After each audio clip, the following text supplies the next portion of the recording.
Eh bien voilà, mesdames et messieurs, fidèles internautes de Guérit TV Monde, amis téléspectateurs, bienvenue à cet entretien exclusif avec la première autorité du département de l'Ouémé, Marie-Florez Joachim Vignon Apouiti, c'est le préfet du département de l'Ouémé, c'est lui qui nous reçoit aujourd'hui afin de parler avec nous des dispositions prises par le gouvernement de la République du Bénin afin de limiter la propagation de la pandémie du Covid-19, le coronavirus. Nous sommes déjà avec lui et monsieur le préfet, bonjour. Bonjour. Avec vous, nous allons parler de cette pandémie qui sévit en Afrique, au Bénin et dans le monde, le Covid-19. Plusieurs dispositifs ont été pris par le gouvernement de la République du Bénin afin de limiter la propagation de ce mal. Au niveau de votre département, nous allons en parler et bien évidemment avec vous, puisque la voix la plus autorisée, c'est bien évidemment la vôtre. Merci beaucoup, messieurs les journalistes. Vous savez, depuis le 17 mars, que la session extraordinaire du Conseil des ministres est réunie et que 11 décisions sont prises pour limiter la pandémie dans notre pays, au niveau de notre département, nous nous sommes saisis de cette décision et nous avons immédiatement saisi les maires de notre département pour qu'ils puissent commencer par faire des sensibilisations au niveau de leur population respective. Nous leur avons envoyé non seulement un message radio, mais par message porté, les 11 mesures prises par le gouvernement. Ce qui est important dans ces mesures et qui les concerne, c'est surtout d'interdire les manifestations festives, d'interdire la circulation d'un certain nombre de véhicules sur leur territoire, à l'exception bien sûr des véhicules transportant des marchandises. C'est surtout de sensibiliser ardemment, suffisamment, pour que les églises, les mosquées, les messes soient provisoirement suspendues au cours de la période. Nous sommes en train de faire les sensibilisations à notre niveau, mais chaque maire, à son niveau, doit prendre des dispositions parce qu'ils sont les responsables de la police administrative au niveau de leur commune. Donc, ils doivent gérer tout ça là, en collaboration avec leurs chefs d'arrondissement, les chefs de quartier ou de village. Surtout que si nous prenons notre département, en dehors des restaurants qui peuvent ouvrir, mais les bars sont fermés. Mais la particularité ici, c'est que nous avons des bars-restaurants. Mais nous devons fermer la partie bar et la partie restaurant doit fonctionner parce que les fonctionnaires doivent vaquer à leurs occupations quotidiennes et ceux qui restent dans les services les midis doivent aller prendre quelque chose à la sortie des services les midis. C'est pourquoi les restaurants sont autorisés. Sont également autorisés les marchés. Nos marchés doivent s'animer. Étant donné que ces marchés doivent s'animer, nous devons tout mettre en œuvre pour prendre des mesures de sécurité au sein de ces marchés, en respectant la distance sécuritaire qui n'est que d'1 mètre. Est-ce que vous voyez? Bien sûr. Ça, c'est le rôle des maires. En collaboration avec les commissaires d'arrondissement. Ils doivent sensibiliser, dans les marchés, sensibiliser avec les gestionnaires de ces marchés pour leur faire comprendre le bien fondé de cette pandémie qui sévit effectivement chez nous. Ces 11 mesures, maintenant, ont été renforcées par les décisions qui ont été prises le 23 mars dernier et qui créent le cordon sanitaire. Là encore, la sensibilisation s'est poursuivie. Le cordon sanitaire étant connu et qu'au niveau de notre département, 5 communes sont concernées, à savoir Sémépodi, Porte-Novo, Agégué, Adjara et Misrité. Avec ces 5 mesures, nous devons tout mettre en œuvre. Je dis 5 mesures, avec 7 nouvelles mesures, avec 7 nouvelles mesures, nous devons prendre des dispositions pour sauvegarder les populations qui sont à l'intérieur du cordon et les populations qui sont à l'extérieur du cordon. Donc, à l'intérieur du cordon, certaines mesures avaient été déjà prises en temps. Oui. Au niveau des administrations, nous avons recommandé les mesures élémentaires. Préfecture, structure déconcentrée, structure décentralisée. Nous avons recommandé qu'il y ait des lave-mains partout. Et que chaque agent doit accomplir ses tâches. Les demandeurs de cartes au cours de cette période, nous avons limité le nombre. Les gens se mettaient en ordre, mais la distance entre deux demandeurs de cartes, la distance est respectée. Donc, cela se fait. Mais le nombre, nous prenons au cours de cette période, du 30 au 13 avril, nous prenons 25 personnes. 25. Okay. On leur a expliqué ça le lundi, tout ce qui était là, on leur a expliqué. Et ce sont les cas d'urgence. Donc c'est ce que nous avons fait pour les administrations, pour nos compatriotes. En relation avec le directeur départemental de la santé, le directeur de la police républicaine,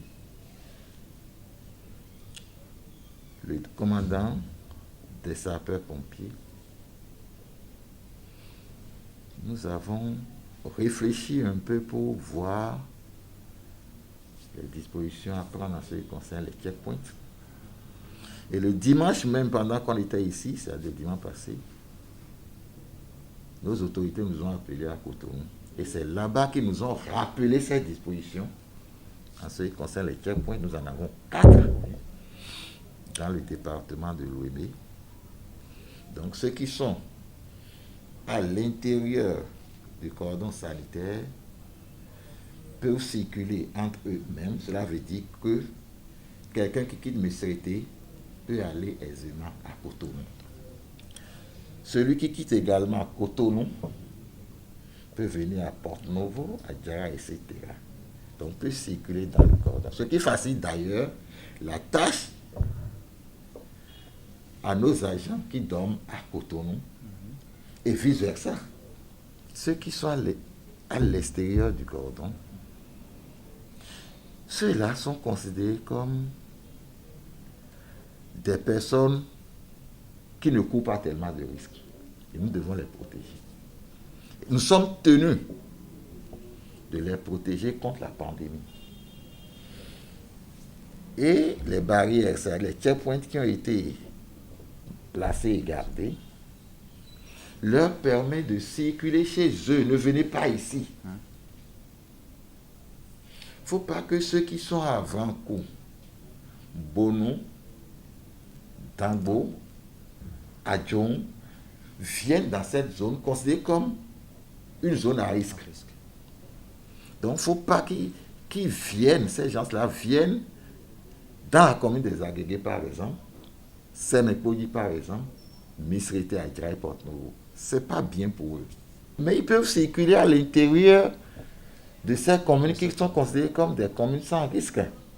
Ce qui se passe aujourd'hui est grave. Le chef de l'État l'a dit le dimanche passé, oui, lorsqu'il était intervenu. Si une mission est confiée, il faut venir vérifier la mise en œuvre. Bien sûr. Une délégation ministérielle est venue dans le département. Nous avons eu 2 ministres qui sont membres du comité national, le ministre de la Défense, le ministre de l'Intérieur, avec certains membres de leur cabinet. Donc c'était une délégation importante. Leur arrivée a permis de constater que le checkpoint qui était en haut ne jouait pas correctement son rôle. Ce checkpoint ne permet pas de mieux protéger les populations d'Avranco. Ces populations risquent d'être exposées. Raison pour laquelle il a été décidé de pousser ce poste de contrôle vers la descente pour permettre maintenant de protéger toute la population d'Avranco. Et à ce niveau, il appartient au maire d'Avranco, au chef d'arrondissement et au chef de quartier de village de sensibiliser leur population contre cette pandémie, de leur dire que ça existe et que pour la période, cette population doit nécessairement rester chez elle. Ce n'est pas pour rien que les congés de Pâques ont été prématurément donnés à nos élèves et écoliers. Ce n'est pas pour rien que ces congés-là ont été donnés. C'est pour permettre à nos enfants de rester chez eux à la maison. Il appartient à nous, parents, de les protéger. Nous ne devons pas les laisser sortir n'importe comment. Vraiment, merci pour toutes ces précisions, Monsieur le Préfet du département de l'Ouémé, Marie-Florez Joachim Villon à Kouiti, qui nous entretenait sur la façon dont les différentes dispositions prises par le gouvernement de la République du Bénin sont exécutées en vue de limiter la propagation du virus, du coronavirus, le Covid-19. Alors, pour conclure cet entretien, est-ce que vous avez peut-être un message à votre population? Je profite Merci. Pour demander aux populations du département de l'Ouémé de garder leur calme, de garder leur sérénité, de s'apaiser, mais de bien vouloir écouter ce qu'on leur dit, de bien vouloir respecter pendant la courte période les dispositions qui sont prises, les points de contrôle, c'est-à-dire les checkpoints, sont placés pour leur sécurité. Et seuls les véhicules à 4 roues, c'est-à-dire les véhicules de marchandises, peuvent passer. Et si elle doit vaquer à ses occupations à l'intérieur ou à l'extérieur de sa zone, le ZIM ne doit pas prendre une seule personne. Et les véhicules utilitaires, c'est-à-dire les 5 places, ne doivent pas prendre plus que 3 personnes en plus le chauffeur. Donc, ça ne doit pas dépasser 4. Voilà ce que je tiens à dire à ma population. Et je le remercie sincèrement pour la discipline observée à ce jour. Je remercie les responsables des confessions religieuses, toutes obédiences confondues, pour avoir respecté les mesures prises en ce qui concerne les mosquées, les églises et autres. Et nous souhaiterons que ces responsables continuent dans ce sens pour que cette maladie, cette pandémie qui est venue, nous puissions prier pour que ceux-là qui sont atteints soient véritablement guéris et que nous adoptions une certaine discipline pour faire partir la maladie de nos foyers, de nos communautés, de nos villes et de notre pays. Je vous remercie. Merci infiniment à vous, Monsieur le préfet du département de Lomé, Marie-Florez Joachim Villon-Apiti, pour cet entretien aussi édifiant au profit des populations des 9 communes du département de Lomé, Semekodji, Porto Novo, les Aguégués, les communes de la vallée de Lomé, à Vranco, à Diara, dont 5 sont donc ciblées à risque. Mesdames et messieurs, merci de nous avoir suivis. C'était donc le préfet du département de Lomé qui nous parlait des dispositions prises par le gouvernement, la façon dont elles sont respectées. Nous sommes ensemble et c'est pour lutter contre cette pandémie qui fait ravage en Afrique et dans le monde. Merci une fois encore de nous avoir suivis et au revoir. Merci à vous, je vous remercie très sincèrement pour cet entretien très enrichissant. Merci, Michel.